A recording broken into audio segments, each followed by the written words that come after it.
प्रयास कीजिए। ऐसी 5 परिमेय संख्याएं लिखिए जिनमें से प्रत्येक का आपको जो है ना 5 ठो करके परिमेय संख्या लिखना है। A B C D, A number के लिए 5 ठो परिमेय संख्या लिखना है, बी नंबर के लिए भी 5 ठो परिमेय संख्या लिखना है, सी नंबर के लिए भी 5 ठो परिमेय संख्या लिखना है और डी नंबर के लिए भी 5 ठो परिमेय संख्या लिखना है। ओके, कोई दिक्कत?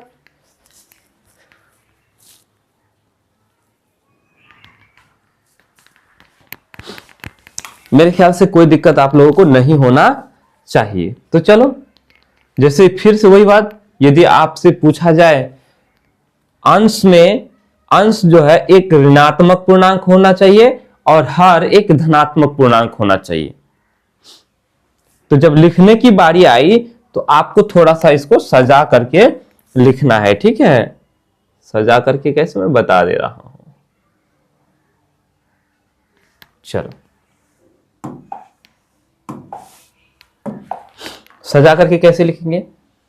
सबसे पहले तो यहां लिखेंगे हल, ठीक है? ए नंबर लिख देंगे, ठीक है? ए नंबर लिखने के बाद हम यहां लिखेंगे क्या ठो?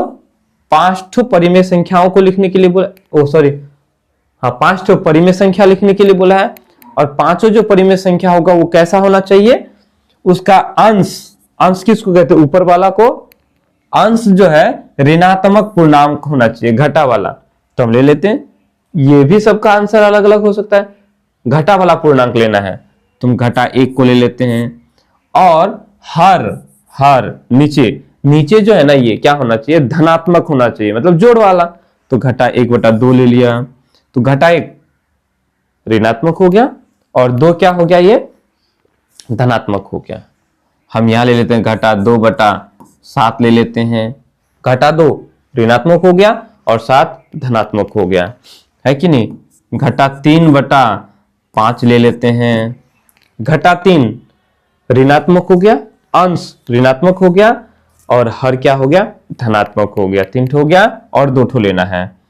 घटा 4/9 ले लिया, घटा 5/3 ले लिया। इस तरह से हम लोगों ने 5 ठो परिमेय संख्या को लिख लिया। इन पांचों परिमेय संख्याओं का जो अंश है, अंश ऊपर वाला है ना p, ये जो ऊपर वाला p है ना अंश, वो हम लोग का ऋणात्मक होना चाहिए। तो हमने ऋणात्मक बना दिया और जितने भी हर हैं ये जो नीचे है वो धनात्मक कर दिया, जोड़ वाला कर दिया। हो गया ये। उसके बाद बी नंबर का आंसर करना है। बी नंबर में कहा है अंश जो है धनात्मक पूर्णांक होना चाहिए। अंश क्या होना चाहिए? धनात्मक। और हर ऋणात्मक। इस बार उल्टा, ऊपर वाला को जोड़ में रखना है और नीचे वाले को घाटा में रखना है। तो बस लिख दो। आप चाहो तो इसी को कॉपी करके लिख सकते हो, है कि नहीं? ऊपर में जोड़ वाला लिख देंगे और नीचे में घाटा वाला लिख देंगे, या अपनी मर्जी से जो मर्जी आपको लिखने का मन करे। बस इतना याद रखना है कि ऊपर में जोड़ वाला रहना चाहिए और नीचे वाला घटा वाला होना चाहिए, है ना? अंश धनात्मक और हर ऋणात्मक। अंश ऊपर वाला, हर नीचे वाला।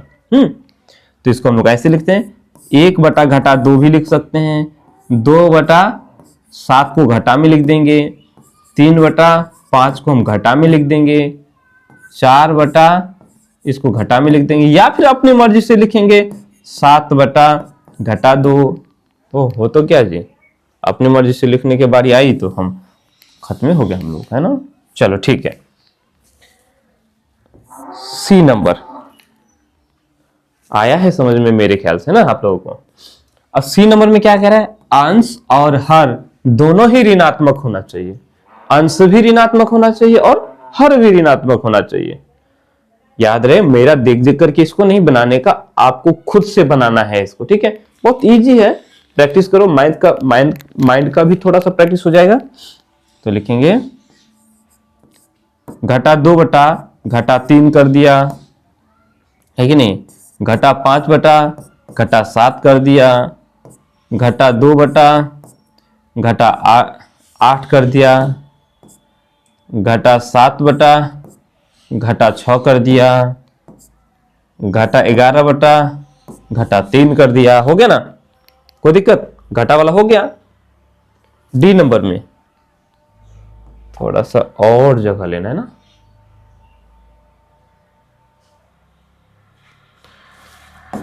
अब हमें डी नंबर में बनाना है,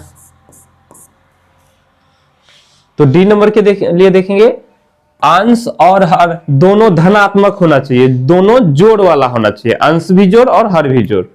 तो घाटा नहीं लगाना है इसमें, है कि नहीं। जैसे 5/2, 3/8, 7/9, 11/13, है कि नहीं, 15/17। तो इन संख्याओं में, इन भिन्न संख्याओं में या कई इन परिमेय संख्याओं में हम देखेंगे अंश भी धनात्मक है और हर भी धनात्मक है। क्लियर। उम्मीद करते हैं कि ये सारे समझ में आपको आया होगा। चाहो तो आप उतार लो या फिर इसको जो है आप खुद से प्रैक्टिस